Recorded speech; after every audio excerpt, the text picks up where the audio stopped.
thank you kindly for joining us on the I Love CVille Show, the Friday edition of the I Love CVille Show. It's been a good week of content for the network. We just had a fantastic show this morning. Emily Kilroy, Director of Development for Albemarle County, joined us. J-Dubs, make sure you get this panel up. It's still not on. And she was absolutely, I thought, fantastic. A lot Albemarle County I wanted to cover. We weren't able to get to everything. But you think of some of the storylines in Albemarle County of late that have either driven economic development or have been something we're wondering from an economic development standpoint. I'll rattle that list off for you. Data centers. I learned on Real Talk this morning that Amazon, which is investing $11 billion with a B, $11 billion into Louisa County for 2 data centers, has now reached out to Louisa County for a potential 3rd data center. That would up the interest into Louisa County, the investment into Louisa County, even higher than $11 billion. So Louisa is really kind of planting its flag and saying, look, we want to be a data center epicenter here in Central Virginia, and we want the tax revenue that comes with it. As many of you know, the Commonwealth of Virginia is the data center capital of the entire world. If the Commonwealth of Virginia was a country, Virginia would be the most robust home to data centers of anywhere in the entire world. Now, there are some cons that come with data centers. Obviously, water and the usage of the public utility water is something that jurisdictions need to follow closely because data centers use a boatload of water. I think the Jack Jewett candidate, Dave Shreve, said a data center basically has like a big straw in the ground and they suck up as much water as possible. But that's a piece of news that I found fascinating from the show, that Amazon, which already is committed to $11 billion with data centers, is now looking to do a 3rd data center and increase its investment into Louisa County even more. I want to play a sizzle reel from this morning's show on Emily Kilroy's take of data centers and their value, which I think is important for taxpayers in the county of Albemarle to hear and to understand. We also learned on Real Talk this morning that really there hasn't been much progress with development with Rivanna Station or Rivanna Futures. That's the nearly 500 acres that Albemarle County purchased from Wendell Wood north of town. Not much dirt has been moved, if any. There is a sign up, but development is at a standstill as Albemarle County makes its commitment to the defense sector and say, hey, here's nearly 500 acres for you to call home. That's a topic that you should follow. But you think about some of the topics, economic development standpoint, data centers, Rivanna Station, biotech and data science, the erosion of middle class and working class jobs in Albemarle, the sales tax collection quarter over quarter, year over year, that is flat or down for most of the jurisdictions. I've tried to highlight the impact of sports and the struggles of marquee sports at the University of Virginia. Guys, it's no secret Scott Stadium is empty for 6 or 7 home football games every year. In fact, UVA, Tony Elliott, Carla Williams, and the Virginia Athletic Department are at the bottom of the Atlantic Coast Conference, 13th in the ACC from an attendance standpoint. Very few teams, guys, get less attendance than the University of Virginia. And that's something to follow. If Virginia football comes out of the gates and struggles yet again, what's that do from an economic development standpoint? How about the cuts that UVA is facing from a federal funding standpoint? How about the fact that UVA is not offering the 3% raises for its staff right now? No performance-based bonuses, no discretionary funding tied to research or expanding lab teams and departments. On ice at UVA, other headwinds for the region from an economic development standpoint. And of course, as UVA expands and continues to purchase property and taking it off the tax rolls, that's another economic development headwind. A lot I want to cover on the program. I encourage you, the viewer and listener, to offer some perspective, put it in the feed, and I will relay it live on air.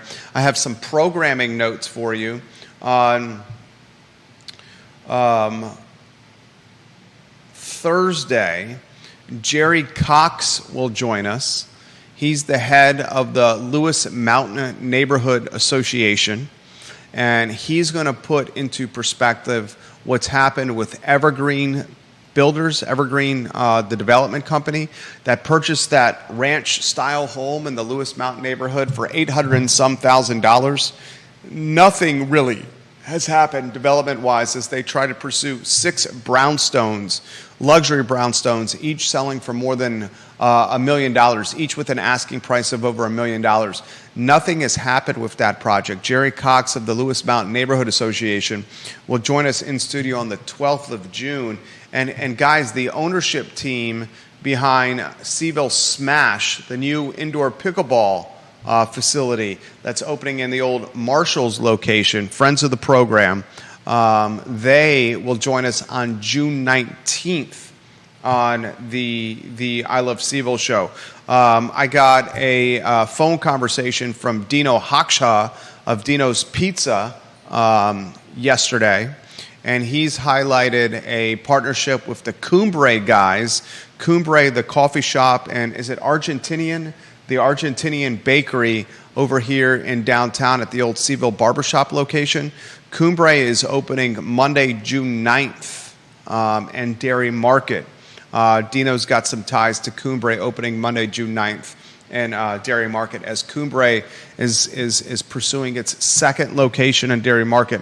The eye test would suggest that Dairy Market right now is facing some challenges and some headwinds, and I think that's safe to say. I think Dino would say that as well.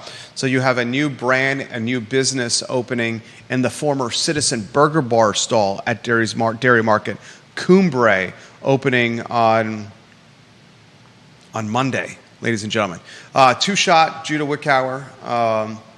You wanted to talk on the show Crozet and transportation. Set the table briefly for that. We'll highlight Charlottesville Sanitary Supply, and then we'll get to the data set or commentary from the Director of Development in Albemarle County, Emily Kilroy, from this morning.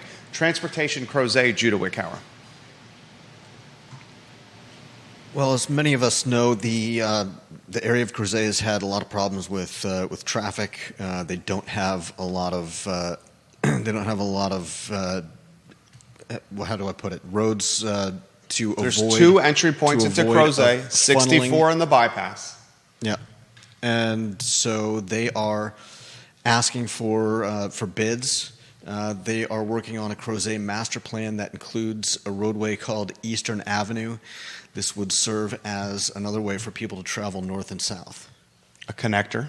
Yeah. That topic is something to follow closely, as Crozet, at least from my standpoint, is beyond density and capacity. I understand Crozet is a designated growth area.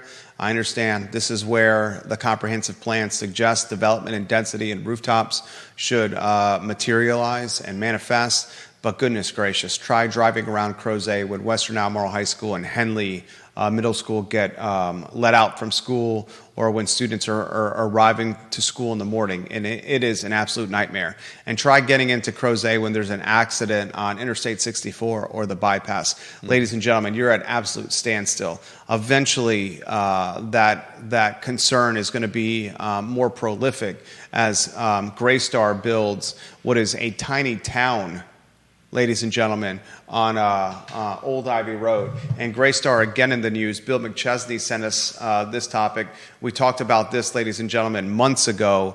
Graystar facing a class action lawsuit for illegal junk fees. Yeah.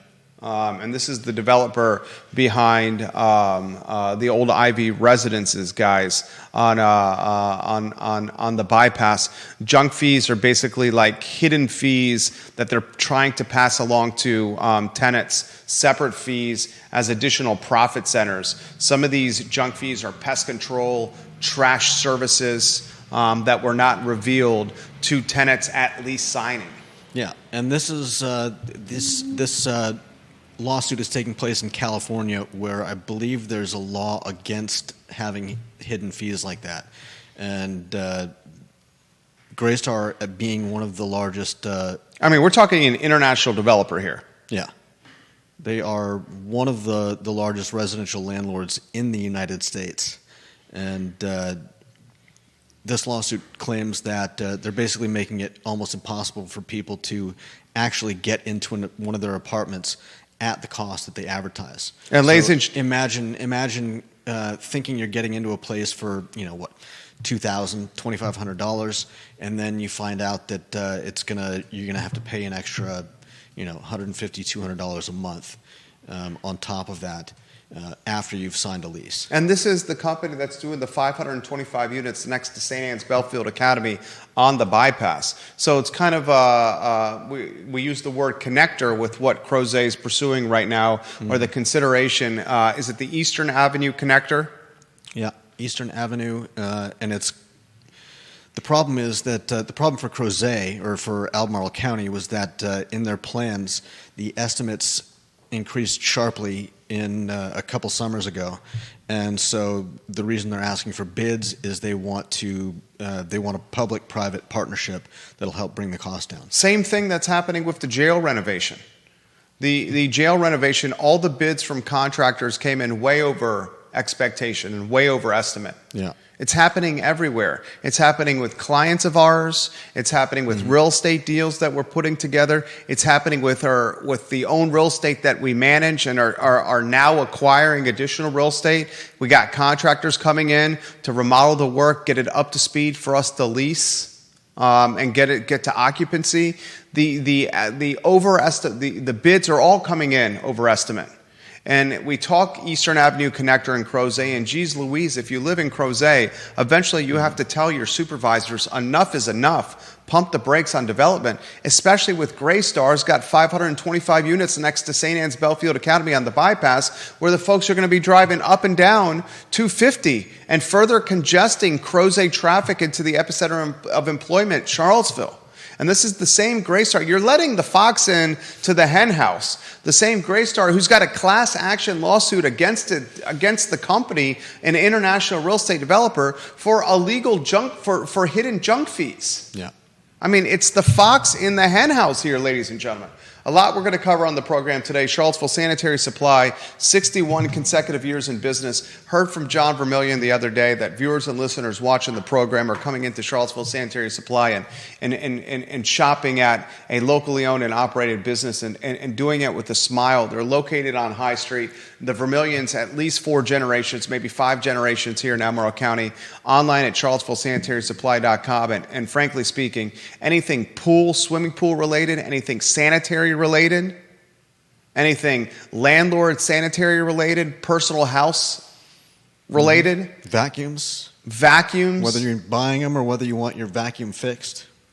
Charlottesville Sanitary Supply, they have a mechanic on site to fix the appliances tied to your homes, guys. Vacuums in particular, pool equipment in particular. Vermillion's good people right there. How about Emily Kilroy this morning on Real Talk at 10:15 a.m.? She was great. I mean, for anybody listening, I'm sure you were rapt because she is on top of it. She knows she is a very smart lady, and listening to her talk, I'm just glad that we have people like that working to keep our cities and counties running. Director of Development for Albemarle County. I'm going to play a clip here in about 2 minutes of her talking about data centers. And during the show this morning, Neil highlighted that he was just notified that Amazon is looking to expand its investment into Louisa. It's already committed $11 billion with a B, $11 billion to Louisa. Now it's looking to commit even more money to Louisa County with a 3rd data center.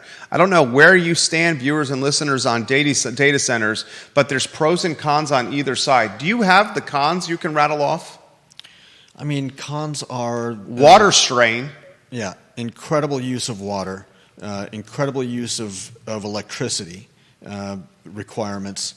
You also have potentially, like they mentioned on the show earlier, Real Talk show that sometimes you end up with these places, backing onto, to neighborhoods. There's a famous photo of a cul-de-sac, and behind it is this massive structure. Like, who would want to be staring at that out their back window? Yeah, data centers do not create a lot of jobs. No. Either, ladies and gentlemen. But what they do is they generate a boatload of incremental tax revenue without a ton of infrastructure strain. Yeah. Not a lot of children going to schools associated with data centers. The top strain on any jurisdiction is public schools. 60% of Albemarle County's budget, roughly, is tied to public schools. Ladies and gentlemen. And we highlighted in Real Talk with Keith Smith earlier this morning that for every additional rooftop that's created in Albemarle County or any jurisdiction, ladies and gentlemen, it creates $1 of incremental tax revenue, but $1.30 in budgetary overhead, jurisdictional overhead. So it's not a net positive incremental rooftops for a jurisdiction. I wanted to talk data centers with Emily Kilroy and get her stance as the head of Director of Economic Development for Albemarle County. Do you have that sound ready to go? Mm-hmm. Emily Kilroy on data centers in Albemarle County and where the county stands on this potential tax source. 3, 2, 1. Children. Yep, that's right. That's right. Emily, what do we think about data centers? Great segue. Gosh, Neil, it's like you've done this before. Yeah. Listen, so I think there's important context setting for data centers, especially given that we're in the Commonwealth of Virginia. So some folks are not aware why there are so many data centers in Virginia. There's a couple. It's the epicenter of data centers for. Is it maybe the world? The world. So yeah. If Virginia was a nation, we would have the most data centers in the world. There's a big undersea cable that goes, connecting Europe to the United States, North America, that has its landing point at Virginia Beach. Right. And so proximity to that transatlantic landing point is a huge benefit for these types of facilities. And that has been in place for quite some time. And that's why that's one of the reasons why AOL was located in Northern Virginia when they first started. And you've seen a lot of buildup in that industry, IT, communications, for that reason.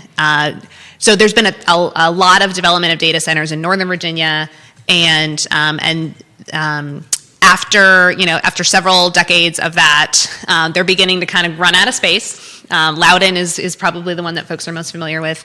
They're running out of space, and they're running out of good compatible space. So I think everyone's probably seen that picture. It's been in the Washington Post. Mm-hmm. It's circulated on the internet, where you have a cul-de-sac that has very large houses directly backed onto a data center and a very large building, which, you see that and you say, oh my gosh, if that was my property, I would have a lot of feelings about that. They didn't have any restrictions on data centers in Loudoun County for a really long time, and so that's how that happened. They were a by right use in industrial zoning.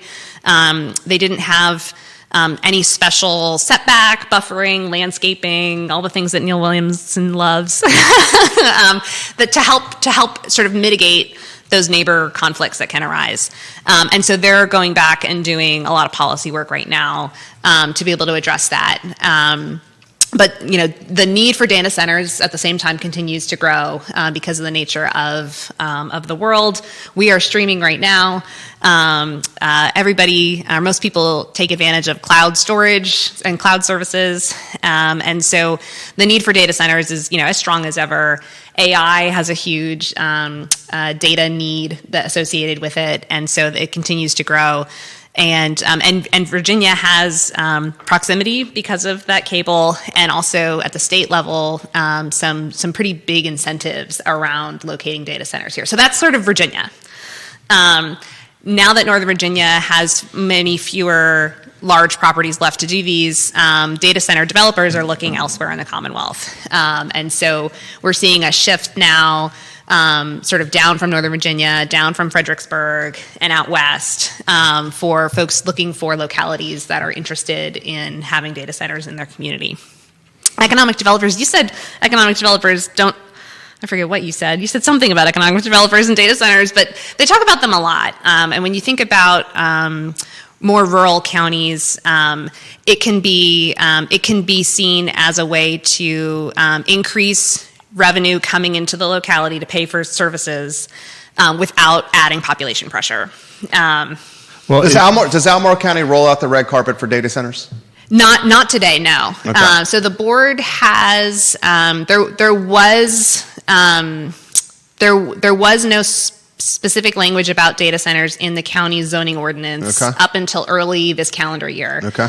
The Board of Supervisors then asked staff to put together an ordinance for their consideration that would restrict data centers in the industrial zoning classes. Okay.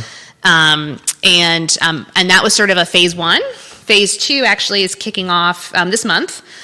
So there's, if you go to engage.albemarle.org, there's a webpage that has some just background information on data centers. There's also another virtual lunch and learn, which Neil Williamson loves. enjoy that virtual hot dog. On June 16th, there's a information session that's in person on June 30th to talk more about what would it look like if there was an ordinance that allowed some data centers with restrictions in certain areas. So if a data center came in and we had whatever bushes that you need for the setbacks, et cetera, would that be a positive or a negative impact on Jerry's tax costs? Well, so data centers generate a substantial amount of revenue. If you look at sort of a per square foot basis, a data center versus any other land use. And really what that is, you know, the buildings are not anything all that exciting. They're tilt-up concrete buildings, Yep. so they look much like Costco. They're similar size to Costco. But inside, instead of mangoes and sheets, there are just racks filled with servers. And it's not the real estate tax revenues; it's actually the business personal property tax revenues that are generated by that very high density of high value equipment that is really part and parcel to a data center. So that's Emily Kilroy, guys, Albemarle County Economic Development Director on data centers from Real Talk this morning. If you're following Albemarle County closely, which we all do, was it the 6th largest county in the Commonwealth of Virginia? I encourage you to watch that interview. It's an hour interview from start to finish. Compelling commentary. I learned quite a bit from there. And as Janice Boyce Trevelyan has said, Louisa County residents are fighting this third data center that Amazon's going for in Louisa County. Listen to this information here. Amazon Web Services, AWS, is requesting permission and has applied to build a third data center campus in Louisa. They want to construct 7,200,000 square feet of data science center buildings. 7,200,000 square feet of buildings on 1,370 acres just north of the Northeast Creek Reservoir in central Louisa. Okay, I'm learning about this from Tammy Purcell's Substack. Listen to this. The sprawling agriculturally zoned tract, which is zone A2, is currently used for timber production and stretches from just south of Davis Highway Route 22 to just north of the Jefferson Highway Route 33. The property is owned by a former Louisa County supervisor, Eric Purcell, his sister Virginia Purcell, and their father Charles Purcell. 7,200,000 square feet of data centers in Louisa, upping their investment into Louisa County even more potentially than the $11 billion they're committed to right now. However, Louisa County residents are now fighting back on this one. JBT, you're 100% correct on that. Conan Owen highlights, you want to highlight something on this? No, go ahead. The data center concern you have here is what's happened to Northern Virginia. where data centers have become so dominant and prolific in Northern Virginia that it's impacted water infrastructure considerably, and some would say quality of life. Electricity as well, and yeah, they're eyesores. I mean, can you 7 million plus square feet of building. Can you imagine getting rid of all that timber for what? Just a sprawling megastructure filled with stack upon stack upon stack of servers. I mean, imagine if you could just build them underground and then put giant playgrounds on top of them or something. But instead, you just get this, this like Emily mentioned,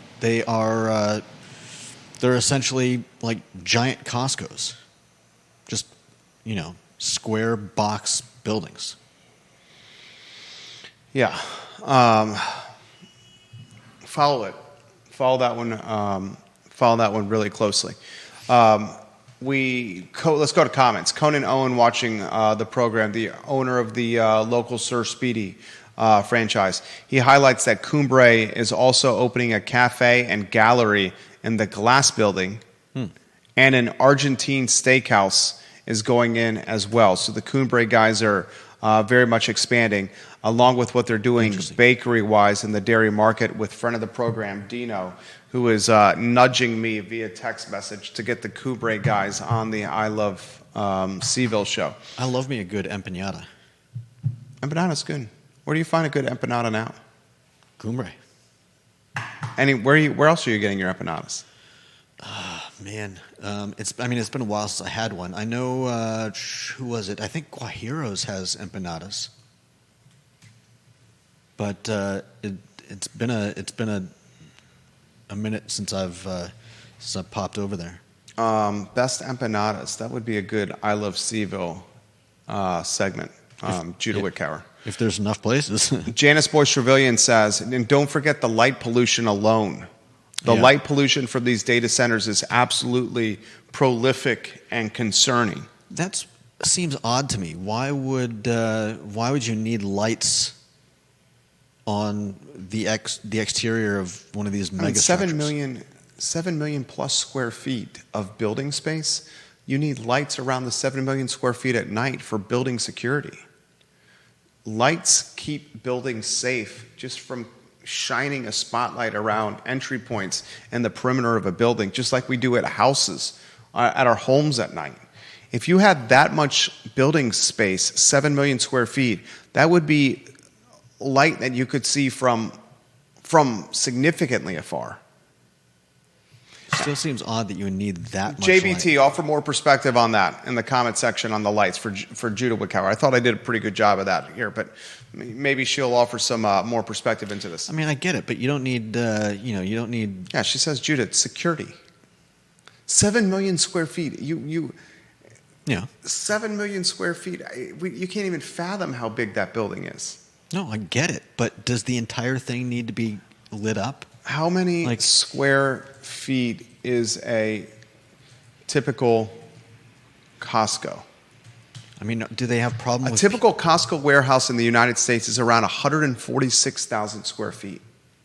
Okay. So we're talking I have to do some quick math here, 600 Costco's here. Yeah. 650 Costco's.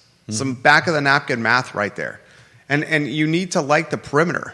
And she also says there's reports that say water pressure is decreased as well. That we know of. I mean, Dave Shreve straight up highlighted that in the interview we did, the Jack Jewett District Supervisor candidate. I've seen video of people who were just getting a trickle out of their faucets, and the water was coming out snail's pace. Well, worse than that, it was coming out a lovely tan color. Yeah, discolored. Yeah. Discolored. It's gross. It's be careful what you ask, what you wish for here. And have you? Might get it. Vanessa Parkhill says, Earlysville, her photo on screen. Are environmental groups opposing these data centers? How does a data center impact on environment compared to the pipeline impact that was so strongly opposed in our area? Great questions from Vanessa Parkhill. It seems right now Albemarle County is not aggressively is lukewarm cold temperature, not pursuing data centers in any capacity, but Louisa County certainly is. And I keep mentioning Shreve, the Jack Jewett candidate for Albemarle County Board of Supervisors. He's being stigmatized and scarlet lettered by Indivisible Charlottesville, by Livable Charlottesville, and by activists in the city. And they're stigmatizing him based on a population control list. How are they alleging that? Well, I mean, he's done some white papers linked to his byline and commentary and analysis that he's published, where you could potentially interpret subtleties, if you may, of population control. And they're using that as venom against Dave Shreve, much like the same group of people used the same playbook and strategy and venom to go after Meg Bryce in the at-large school board race in Albemarle County last year. They do tend to have an MO. The venom that's happening for Albemarle County candidates is not venom from snakes in Albemarle County. It's venom from snakes in the city of Charlottesville. It's very intriguing. And I'm very curious to see how the same population of people respond to Tesla and Elon Musk now that Elon Musk and Donald Trump are in a very visible brouhaha. Yesterday, if you didn't see, and I'm sure you have, Epstein was utilized by Musk, and Musk docks Trump, and now he was rumored ties to Epstein and the Epstein files for some time.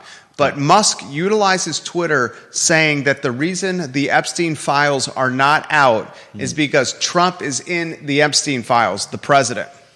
And then Donald Trump threatens to cut federal contracts with Elon Musk and his various companies. It's getting gross out there. I'm curious to see how Indivisible Charlottesville and the protesters outside Stonefield and the Tesla gallery, do they now change their tune that Musk is going after Trump and that Musk is no longer a part of Doge?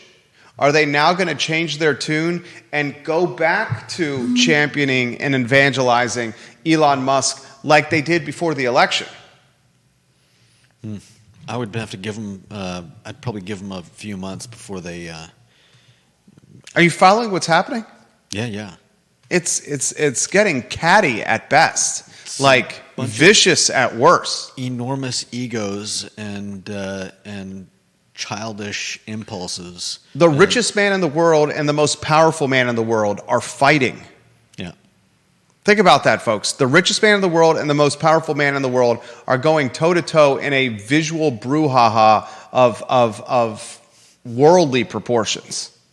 How does that impact this Tesla Stonefield protest that seems to be happening every other weekend? We'll go to LinkedIn here. Comments are coming in pretty quickly here. John Blair, environmental groups do oppose data centers. The Piedmont Environmental Council is the chief Virginia opponent. Peter Krebs of the Piedmont Environmental Council has tried to come on the I Love CVille show a few times.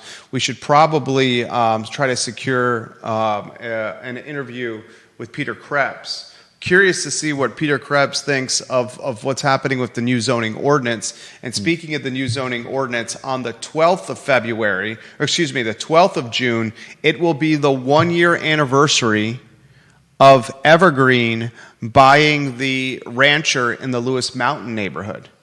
Yeah. That will be the 1-year anniversary. And Jerry Cox, who's the head of the Lewis Mountain Neighborhood Association now, he's an attorney, is going to join us on the 1-year anniversary of Evergreen acquiring a rancher in the Lewis Mountain neighborhood to talk about what has happened, what has not happened, and the future of 6 luxury brownstones on the site of an old brick rancher in a Tony and prestigious Lewis Mountain neighborhood. Bill McChesney says Elon Musk cut SpaceX support for the International Space Station. Bill, we always appreciate him watching the program on McIntyre Road. I did ask Emily Kilroy the impact of struggles or sub-performance for football and lately basketball for Albemarle County's economic development? She didn't really directly answer that question, nor did she want to handle that question. I looked into average attendance for, and you could find this too, guys, average attendance for Scott Stadium in 2024. It is not good. 13th of 17 teams, Scott Stadium in the ACC, from an attendance standpoint. That means only 4 worse than Scott Stadium from an average attendance standpoint. The listed average attendance for Scott Stadium in 2024 was 38,284 people. 38,284. And remember, the listed attendance is always higher than the actual attendance. Scott Stadium seats north of 61,000 people. I'm being told by people in the know that average attendance for Scott Stadium last year was below half, less than half. Ouch. In attendance for home football games, meaning basically 30,000 seats were empty at Scott Stadium. Yeah. 6 or 7 home football games, 30,000 empty seats, and the folks that sit in those seats commit to 2-night stays in hotels for 6 or 7 days a year. That's a significant impact for economic development in Albemarle County. No doubt. That's something that is not being highlighted. It's not just about wins and losses. Right. And I've been holding Carla Williams, the athletic director of the University of Virginia, accountable for some of the struggles over the last 12 months for the University of Virginia, and commentary that has gone as viral as any commentary that I've ever done. But it's not just about trophies and wins and losses and bowl invitations. This is about small businesses staying alive and staying open, folks. When you have 7 weekends a year, there's 52 weekends in a year.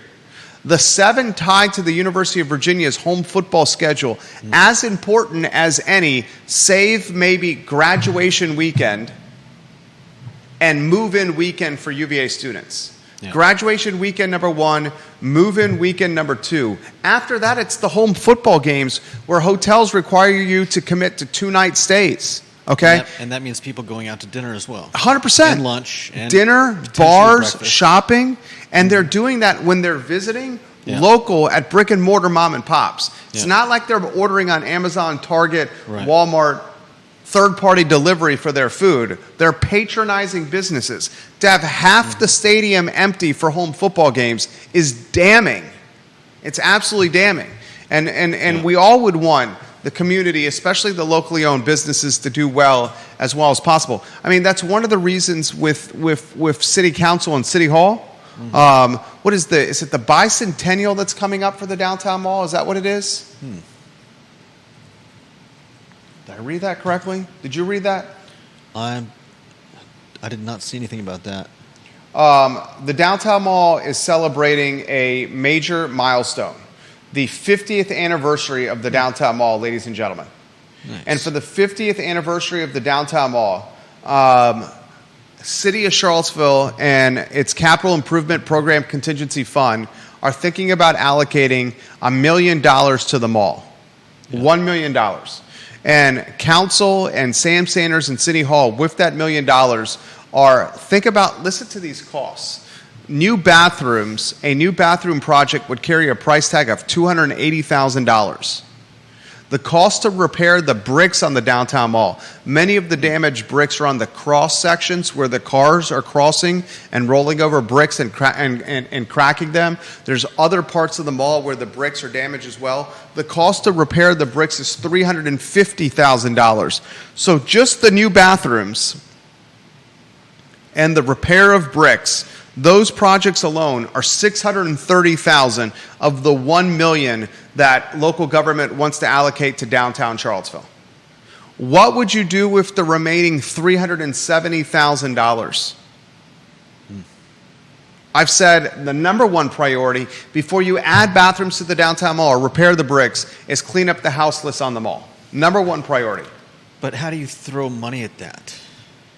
How does CVille throw money at that? I mean, the way you fix that is the joint venture with Albemarle County with a campus elsewhere. So or the way you fix that is the Cherry Avenue Salvation Army thing. But what the hell's happened to that?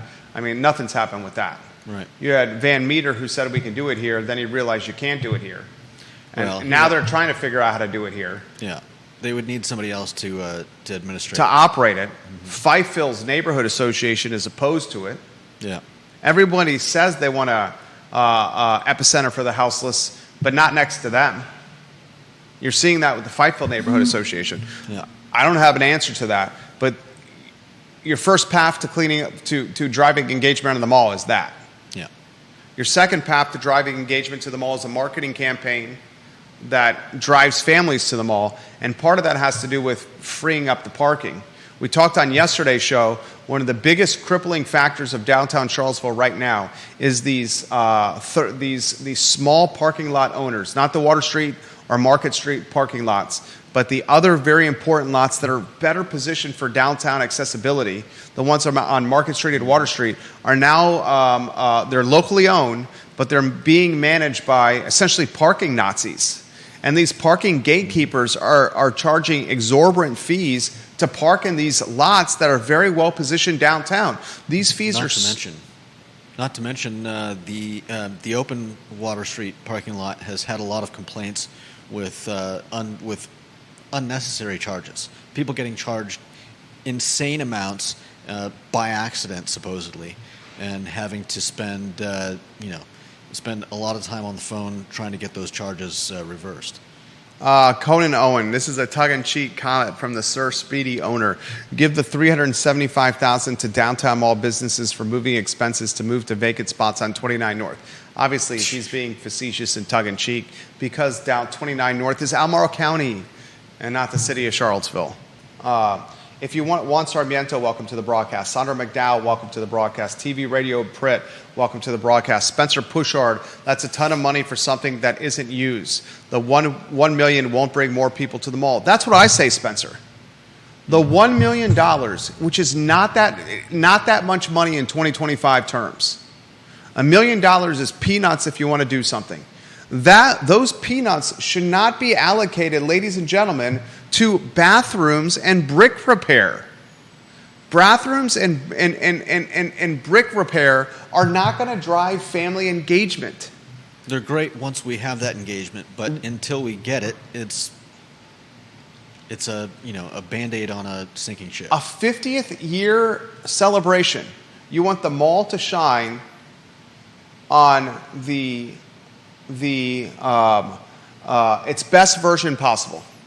And its best version possible aren't people sleeping in the vestibules and storefronts of the mall. Yeah. Okay? That's your first step.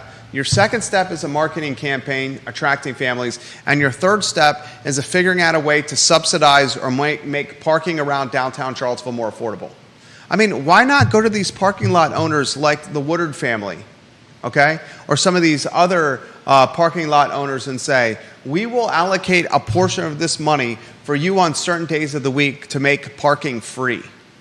And then we will create a marketing campaign to direct people to park here. I mean, that's how you get people to come downtown for the 50-year anniversary. Ideas. Yeah. We got a lot of them, obviously. All right, and then the last element that we talked about, or one of the last elements we talked about on this morning show, is the absolute erosion of working class and middle class jobs here.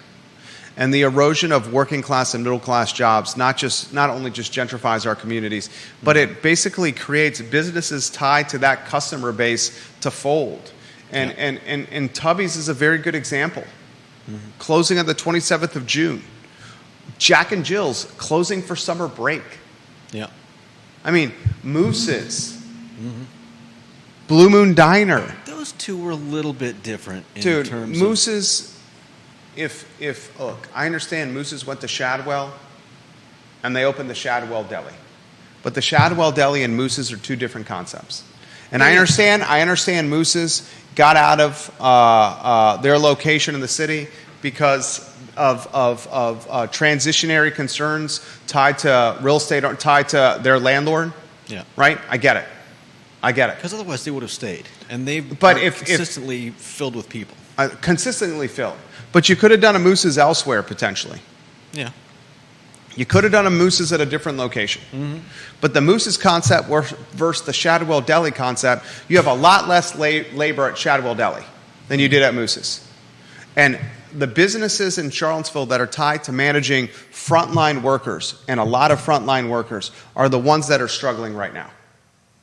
Because there's not a lot of frontline worker labor pool. So they basically said, we're going from a business that has a lot of labor to a business that has a lot less labor.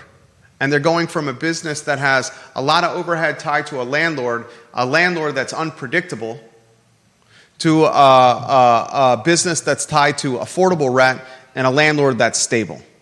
Yeah. Okay? They're smart businesswomen. Mm-hmm. They assessed the climate of Charlottesville. They got out of the city. Yeah. They went to Albemarle County. That shouldn't be discounted. They got out of the city of Charlottesville, where it's insanity from a taxes standpoint, a politics standpoint, uncertain, unpredictable. They went to Albemarle County and Keswick. Yeah. Captive audience, a lot less competition in Shadwell and Keswick. Mm-hmm.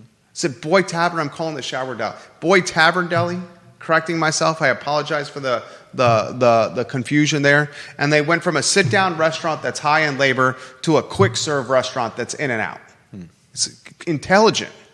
It's understanding where F&B is going.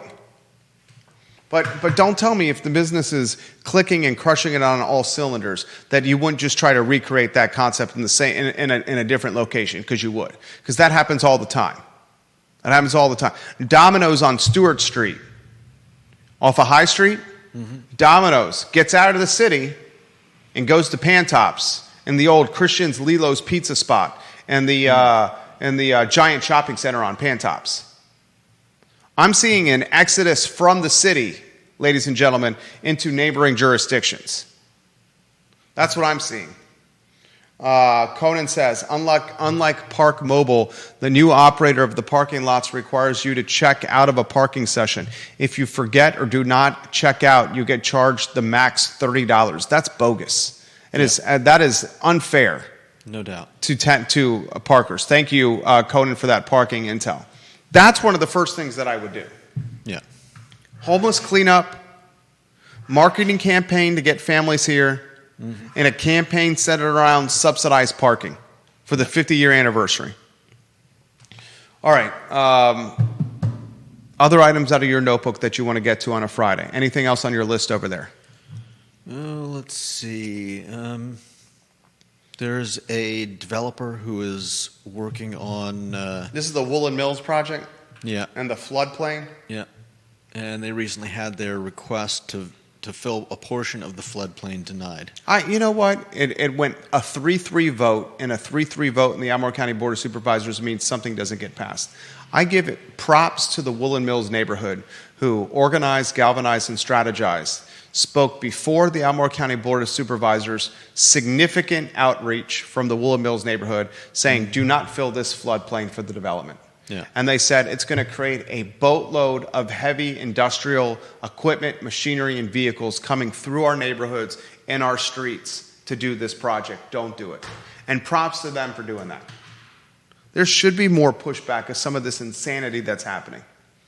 And anyone that tells you livable Charlottesville, indivisible Charlottesville, and housing activists, anyone who tells you that new housing is good for the community, give them the Weldon Cooper statistic that for every new house or rooftop that's created locally, $1 in taxes is generated, but $1.30 in overhead or infrastructure strain is also generated. So it's a loser for the jurisdiction. All right. Last items out of the notebook. Jerry Cox from the Lewis Mountain neighborhood on Wednesday. And the following Wednesday, ladies and gentlemen, is the team from Smash Pickleball, the indoor pickleball business that's opening in the Marshall's location, the old Marshall spot. They're going to be on the 19th of June. I promised Dino I would mention that the Cumbre guys have their grand opening in Dairy Market on Monday. Nice. I believe Dino's a part of that as well, and the old Citizen Burger Bar location in Dairy Market. And support Dairy Market, man. The market needs some support for you guys. Okay? Watch the Friday morning show we did with Emily Kilroy, or listen to it from start to finish. It was compelling. She said it's the longest interview she has ever done, ladies and gentlemen, as the Director of Economic Development, the longest one she's ever done.